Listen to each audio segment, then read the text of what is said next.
दोस्तों, आज हम एक अत्यंत महत्वपूर्ण विषय पर चर्चा करने जा रहे हैं जो हर उस स्त्री से जुड़ा है जो अपने जीवन में धर्म, पूजा पाठ और गृहस्थ धर्म को महत्व देती है। विषय है, पूजा करते समय अपनी कलाई, गला और मांग को सुना न रखें, महिलाएं विशेष ध्यान दें।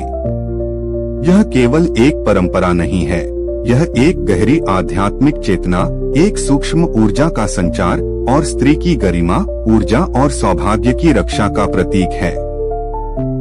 हमारे धर्म ग्रंथों में, विशेष रूप से गरुड़ पुराण, देवी भागवत, मनुस्मृति और अग्नि पुराण में स्त्रियों की सज्जा को केवल सौंदर्य का विषय नहीं, बल्कि धार्मिक ऊर्जा का स्रोत माना गया है। भगवान विष्णु ने लक्ष्मी जी को मांग में सिंदूर, गले में मंगलसूत्र और हाथों में चूड़ियां पहनाकर गृहलक्ष्मी के रूप में प्रतिष्ठित किया। क्यों? क्योंकि यह सब सौभाग्य के संकेत हैं, ऊर्जा के प्रवाह के प्रतीक हैं और ये शरीर के उन बिंदुओं की रक्षा करते हैं जहां से नकारात्मक शक्तियां प्रवेश कर सकती हैं। जब स्त्री अपनी मांग में सिंदूर भरती है तो वह केवल एक रस्म नहीं निभाती, वह अपने पति के जीवन, अपने परिवार के सुख और अपने सौभाग्य के लिए एक ऊर्जात्मक कवच रचती है। यदि मांग खाली रह जाए तो ब्रह्मांड को यह संकेत मिलता है कि वह स्त्री अब अकेली है, उसका संबल टूटा है। अरे बहनों, जब आप मांग खाली रखकर पूजा करती हैं, तो आप अनजाने में विधवा का प्रतीक पहनकर देवी देवताओं के सामने खड़ी होती हैं। क्या देवी लक्ष्मी, जो सौंदर्य और समृद्धि की अधिष्ठात्री हैं, उस स्त्री को आशीर्वाद देंगी जो अपने सौभाग्य के चिन्ह ही छोड़ दे? बहनों, हमारी कलाई एक ऐसा स्थान है जहां से नाड़ी तंत्र जुड़ता है। चूड़ियां केवल धातु या कांच की नहीं होती, वे स्त्री की आभा की रक्षा करती हैं। जब कोई स्त्री चूड़ियां पहनती है और हाथ जोड़कर ईश्वर को प्रणाम करती है, तो उसके हाथों की कंपन से एक विशेष ध्वनि तरंग उत्पन्न होती है जो आसपास की नकारात्मक ऊर्जा को समाप्त करती है।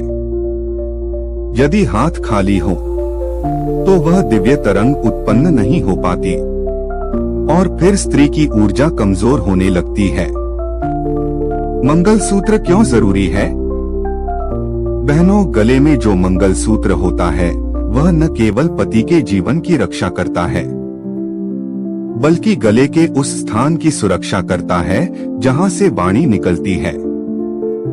एक स्त्री की वाणी में देवी सरस्वती का वास होता है और मंगलसूत्र उस स्थान को पवित्र बनाता है।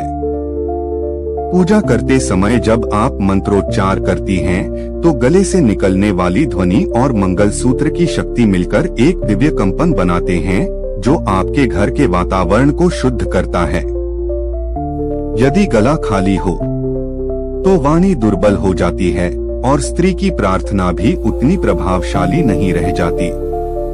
आज की आधुनिक स्त्रियां फैशन, सुविधाओं और समाज के बदलते स्वरूप के कारण यह सोचने लगी हैं कि चूड़ियां पहनना, सिंदूर लगाना या मंगलसूत्र पहनना पुरानी बात है। लेकिन बहनों, ध्यान रखना, जिस दिन आपने अपनी कलाई को खाली कर दिया, गले से मंगलसूत्र उतार दिया और मांग से सिंदूर हटा दिया, उसी दिन आपके सौभाग्य के प्रतीक कमजोर होने लगे। फिर चाहे आप कितनी भी पूजा क्यों न करें, वह पूजा अधूरी मानी जाती है। हमारे समाज में लाखों ऐसी महिलाएं हैं जिन्होंने अपने सौभाग्य चिन्हों को मरते दम तक नहीं छोड़ा। रामायण की सीता हो या सावित्री या फिर मीरा, सबने पूजा करते समय अपने शरीर को सौभाग्य से सजाया। कभी कभी एक चूड़ी, एक बिंदी, एक सिंदूर की रेखा एक टूटती हुई स्त्री को फिर से खड़ा कर देती है। आत्हे माताओं और बहनों, यह आग्रह नहीं, एक आत्मचेतना की पुकार है।